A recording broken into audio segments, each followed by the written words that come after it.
Good afternoon friends. आज 13 फरवरी 2026 को Eris life sciences limited company ने अपने Q3 FY26 के रिजल्ट्स अनाउंस कर दिए हैं। इस वीडियो में हम रिजल्ट्स को स्टडी करते हैं, साथ ही साथ कंपनी के fundamentals and technical chart pattern की तरफ एक नज़र। These are the consolidated basis results for December quarter and total revenue company की निकल के आई है 807.47 करोड़, जो कि पास्ट क्वार्टर में थी 795.22 crore and in last year for the same quarter it was 731.67 crore. Total income में हमें क्वार्टर ऑन क्वार्टर 1.54% की इंक्रीमेंट, जबकि वाई ऑन वाई बेसिस में 10.35% की इंक्रीमेंट नज़र आती है। टोटल एक्सपेंसेस निकल के आए हैं 645 करोड़, जो कि पास्ट क्वार्टर में थे 622.83 crore and in last year for the same quarter it was 615.31 crore. Total expenses में हमें क्वार्टर ऑन क्वार्टर 3.5% की इंक्रीमेंट, जबकि वाई ऑन वाई बेसिस में 4.82% की इंक्रीमेंट नज़र आती है। पैट फिगर्स निकले हैं 108.83 करोड़ फॉर द क्वार्टर, जो कि पास्ट क्वार्टर में थे 134.47 crore and in last year for the same quarter it was 87.06 crore. PAT figures में हमें क्वार्टर ऑन क्वार्टर 19.06% की डी ग्रोथ, जबकि वाई ऑन वाई बेसिस में 25% की इंक्रीमेंट नज़र आती है। ईपीएस निकल के आया है 7.32 रुपये फॉर द क्वार्टर, जो कि पास्ट क्वार्टर में था 8.82 रुपये and in last year for the same quarter it was 6.15 रुपये। ओवरऑल अगर हम कंपनी के रिजल्ट्स को देखें, फर्स्ट एंड फॉरमोस्ट कंपनी के top line sales and revenue figures में sequential quarter on quarter basis there is no growth at all and it is sort of totally flat.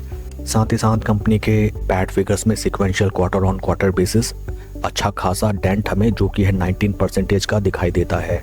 For conclusion we can term that काफ़ी weak results company ने present किए हैं and company के fundamentals अगर हम देखें, right now stock is trading at a P of 48.83, जबकि industry का पी है 35.78। इंडस्ट्री पी से अगर हम कंपेयर करें, right now Eris life sciences limited company का शेयर प्राइस काफ़ी ज़्यादा हायर प्रीमियम वैल्यूएशंस पे ट्रेड करता हुआ नजर आता है। रिसेंट पास्ट में अगर शेयर का परफॉर्मेंस देखें, बीते एक साल में 12.32% के पॉजिटिव रिटर्न्स एंड बीते 3 महीने में 6.40% के नेगेटिव रिटर्न्स स्टॉक में हमें दिखाई देते हैं। लेटेस्ट शेयर होल्डिंग अगर हम देखें, that is for December quarter, promoter की stake holding constant at 54.85%। FIs ने अपना स्टेक कम किया है फ्रॉम 7.21% टू 6.85%। डीआईज ने अपना स्टेक इंक्रीज किया है from 19.36 to 20.32% and number of retail shareholders 59,000 से रिड्यूस होकर 55,000।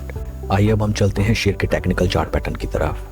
This is weekly time frame. First and foremost आज after the announcement of quarterly results stock में हमें 5% की गिरावट नजर आती है and total quantity traded is 1.57 lakhs till the time 2 PM।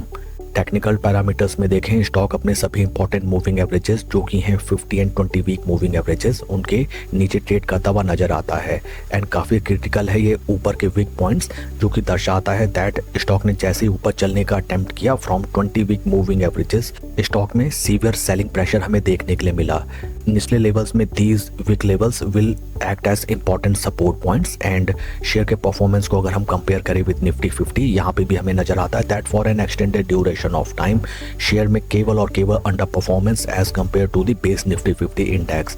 एक बार स्टॉक अपने जीरो लेवल्स को सस्टेन करके ऊपर की तरफ चलने लगे, at that time it will generate alpha returns as compared to the base Nifty 50, supported by the support of 20 week moving averages. Before that you have to trade very cautiously in this stock and along with that you have to also consider the trending volume levels also.